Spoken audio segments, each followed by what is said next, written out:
Hello and welcome to exercise 6 of topic 2.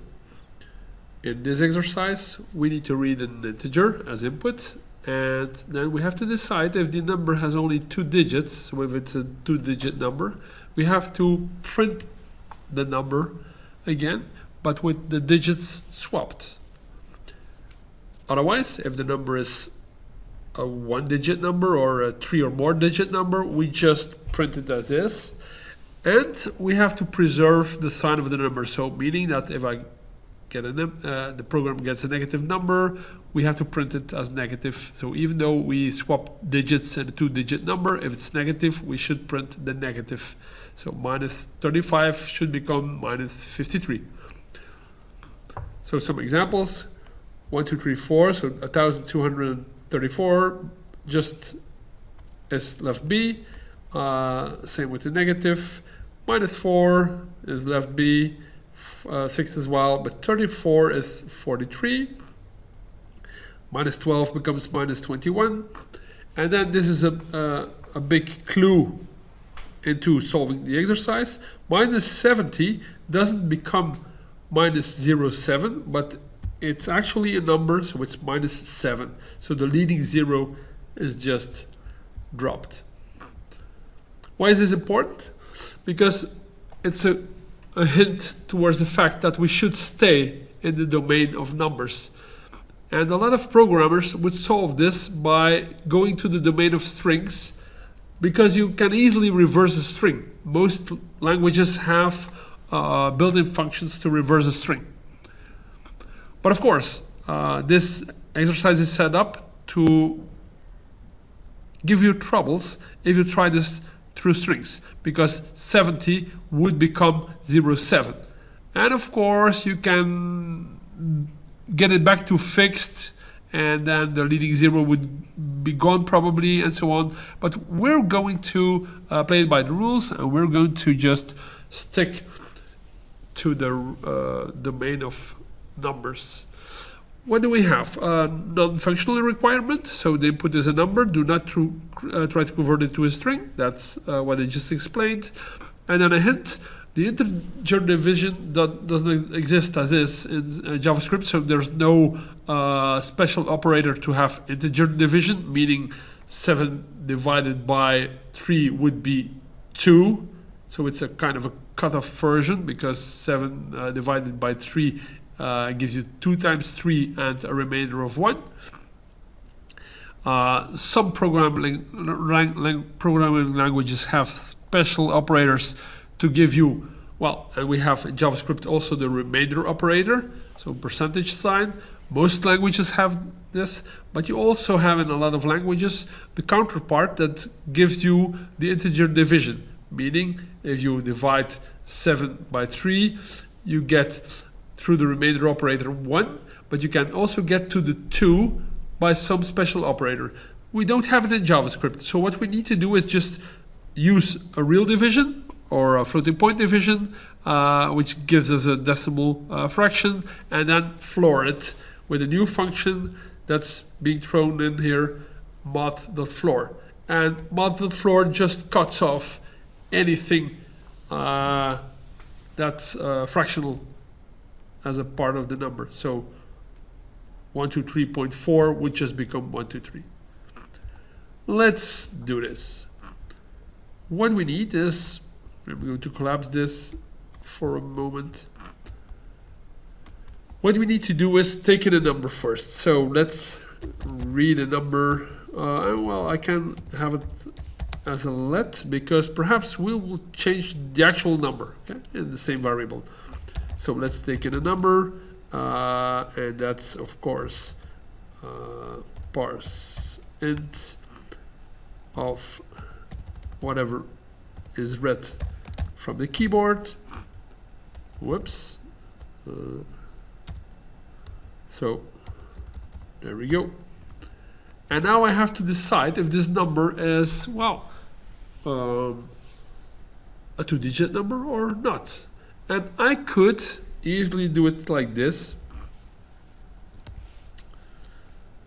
So if my number, and we can safely assume that the user is going to give me an integer, so no worries, we don't have to check what if the user gives me hell.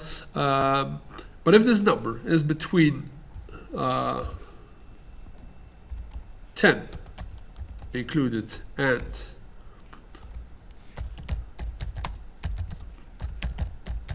on the other side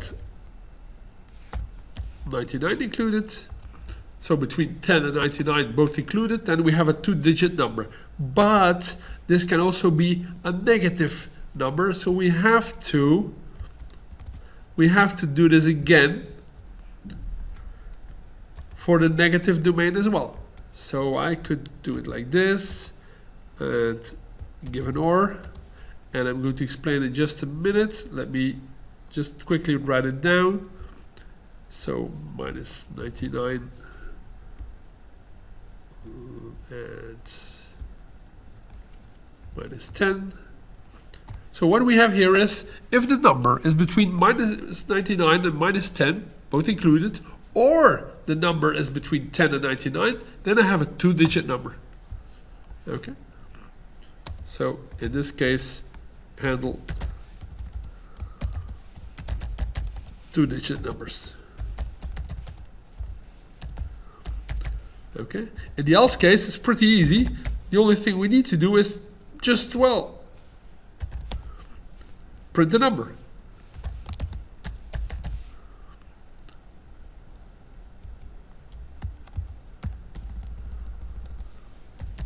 Because we have to leave it alone.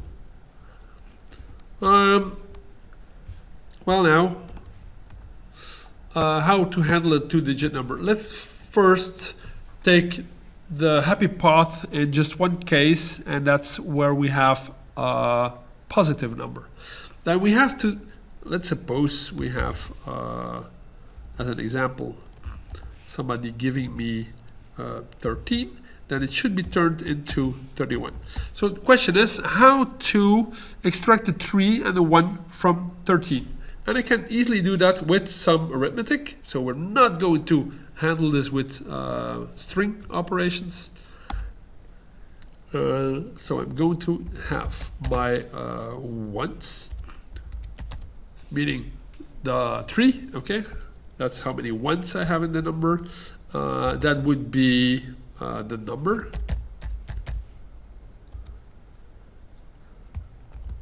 When I divide it by 10, it's remainder. So the remainder, when we divide the number by 10, is the ones. So if I divide 13 by 10, I have a remainder of 3 ones. How many tenths do we have? That's, of course, well, the number divided by 10, but then we have some fractional part, right? So 1.3 gives me, 13 divided by 10 gives me 1.3. So we're going to floor this, okay? And then it's just going to chop off any fractional part, and it's going to give me 1. Okay, some other example, if I have 57, then I need to go to 75. For that, I need the 7 and the 5 separately. So the 5 is going to be calculated by dividing 57 by 10. 57 divided by 10 gives me 5.7. When I floor it, so basically when I round it down, it gives me 5 as an integer. Concerning the ones, if I divide 57 by 10 and the remainder is being saved to ones, then this is going to be 7. For if I divide 57 by 10, I have 5 times 10 and a remainder of 7. Okay. Now, I have to come up with a new version of this number, so I can overwrite the number. And how can I do it? If I have 57 and now I have the 5 and the 7, how can I build 75? Simple, by taking the ones, multiplying them by 10, and adding the tens. Okay. So the ones in this case would be 7 times 10 would be 70, plus the tens, which is 5. I have 5 tens, would be 75. this is pretty okay for a first step at this exercise. Let's run the tests to see what works and what not. We're not done, of course, because we have to take care of negatives as well. Okay. And there we go. Already 4 tests running. So let's see. We have a simple swap. And that's an expected version of, or an expected number of 32. So I would give it 23. It should give me 32, and this fails because it gives me nothing. Well, I need to go into this, I guess. And then of course, if I have the negative minus 23, negatives is something that doesn't work yet. Okay. Let's add another test for 70 perhaps, just to see. So I have 2-digit numbers, positive and negative. I have more than 2 digits in some numbers. I have only 1 digit in some numbers. Let's take care of the 70 as well as a separate test. So I'm going to write this and add this as a test. So this is going to look like this.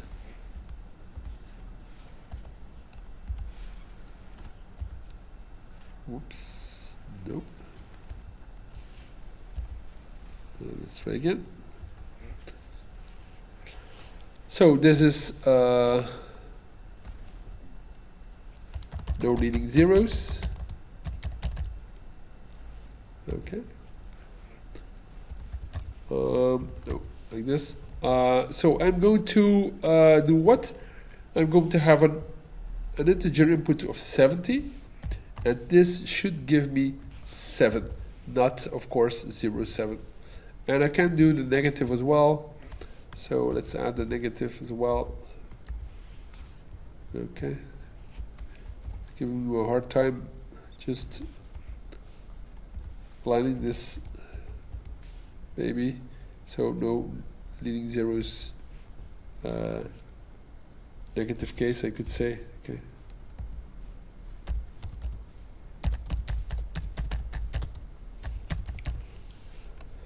So minus 70 would give me minus 7. Let's run these tests along with the other ones. So they seem to work. I'm going to run the whole test suite for this exercise. And that's this one. And now I will see 2 more failing, right? Now let's analyze what's going on. First of all, I want to check upon the simple swap. So if I go into the simple swap, I can debug this, right? Let's go into my debugging mode. And it seems as if nothing is happening whatsoever. So it's as if my program isn't called. Let's see. I'm going to, of course, I need a breakpoint. That's why. Okay. So let's debug it and see what's happening. So the breakpoint is going to hold me or hold the execution of my program. I have the number 23. See, so the test is clearly running. So 23 should be between 10 and 99. So if everything goes well, this should take me, when I step into, okay, or step over, this should take me to, again, the difference between stepping in and stepping over is only needed once we get to functions. So executing this line should get me into the if part, so to line 42. And that's exactly what it's doing. So I have number 23, okay? So this gives me 3 as the ones and 2 as the tens, and this gives me a new number, of course, but I see the problem now. In the else and the if case, I don't write the number, so I should write the number. There we go. This should take care of some of the tests. Let's run them again.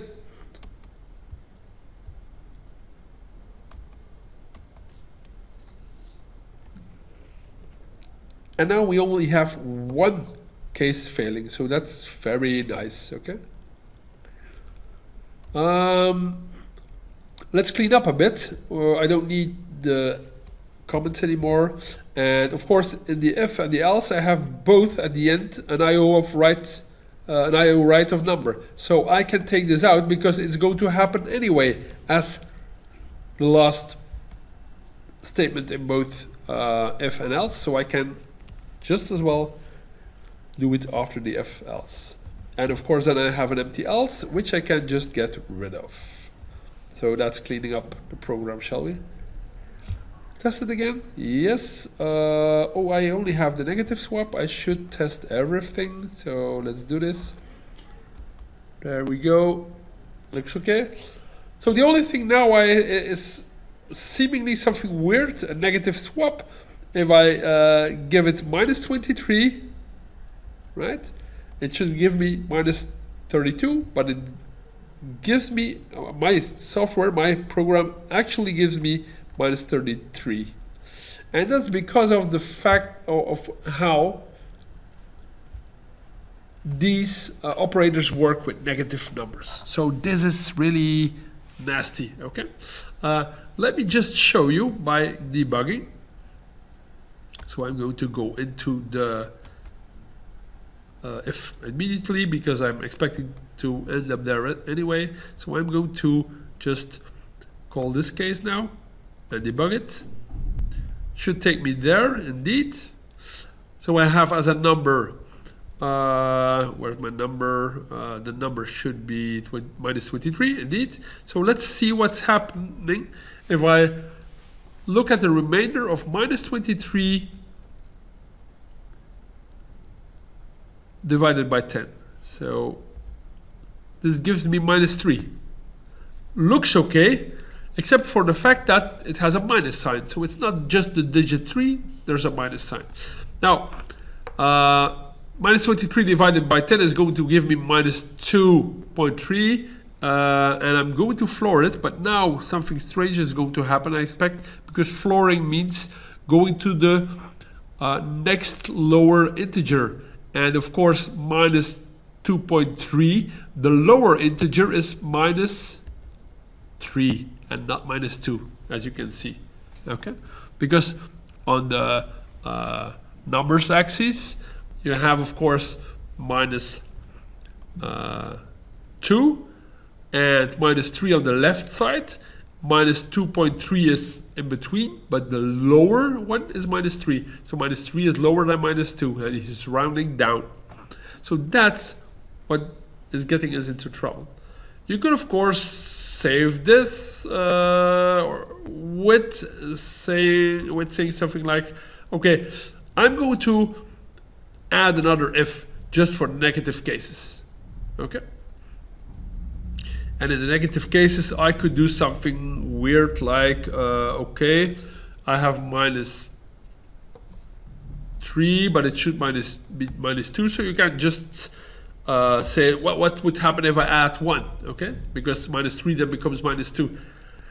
Would that save my case? Well, might, but as you will see, other tests are probably going to fail now. So this is a dead end. See, now the simple swap doesn't work and the negative swap works. Okay, you say, let's just diverge on the two formulas, and a very nasty way of doing that would be if my number is negative.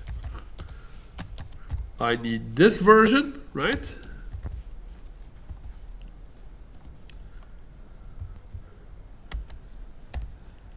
Here we go. I need this version, else I would need some other version, and let's just copy and paste, right? Because that would be the old version, okay? There we go, without the +1. Would this save all my tests, turn them into green? Yes, no, not yet, because now I have the leading zeros in a negative case giving me something wrong. Okay. So again, some tests run, others now break down. It's getting nasty. Also, I'm repeating myself because this code looks almost alike, except for the plus, minus, plus one or not, or nothing. Okay? So this is a clue that we're on the wrong track here because we're adding more code, we're adding more ifs just to handle cases. And well, some would keep going at it and add more ifs, and probably they'd succeed in saving this exercise and getting all the tests run. But they would have more code, and the code comes ever more unreadable and more repetitive. Okay. The real answer to why this is so difficult is simply because we're trying to do too much at once. We're trying to handle the minus sign as well as the swapping of numbers and so on. So the complexity of a program is also depending on how many indents you have. So this is one indent, this is two indents. So the more you go to the right, the more you shift to the right, the more complex program becomes. So what we're going to do is we're going to simply try not to solve all the problems at once, but solve them one after another. So I'm first going to take care of the negative sign, and I'm going to do it like this. If my number happens to be negative, I'm just going to make it positive. So I can do this by making number minus number. So if number is minus 3, minus 3 becomes plus 3. Okay. You could also write something like math dot absolute value of number. Okay, if you like, but then you would need the if. Okay, so that would save the if, and it's just like that. But that's not enough, because we also have to remember that the negative sign was there, because in the end, at the bottom, we're going to have to add it again to the number. So I need the if anyway, because I have to do something else. I have to remind myself or the program that there was a minus sign. And I can do this with something like let the number be negative. Okay, so I'm going to have a variable that was negative, that's called was negative, and I'm going to assume that the number is not negative. So I'm reading in a number and I'm just saying, well, let's assume that the number is not negative. So was negative is false. Of course, if the number happens to be negative, then I have to change my opinion, and was negative has to be true. And then I can cut off the negative. I don't need this, because inside the math.apps, there's going to be another if. I don't need to call another if I already have the if. Okay. And I need the if anyway, because I need to keep track of the fact that the number was negative or not. Okay, that's it. Now I can loosen up on the rest of the program, because I don't need to handle this. I'm sure that once I get to line 44, all the numbers that I'm going to process must be positive. So I only need to check if they're double digits. And of course I don't need this now. I don't need to check if it's negative, because it's never going to be. So that means I don't need the if, and everything is just going to be the else case, being the old familiar code we already had. Okay. let's see if the tests run, and then we can discuss what happens. No, it's not. We're not there yet, and that's of course because I have to still stick the negative sign, so the minus sign, to the number if necessary. So if my number was negative, then I have to, well, basically revert it back to negative. So add a minus sign once more, and then I can print it.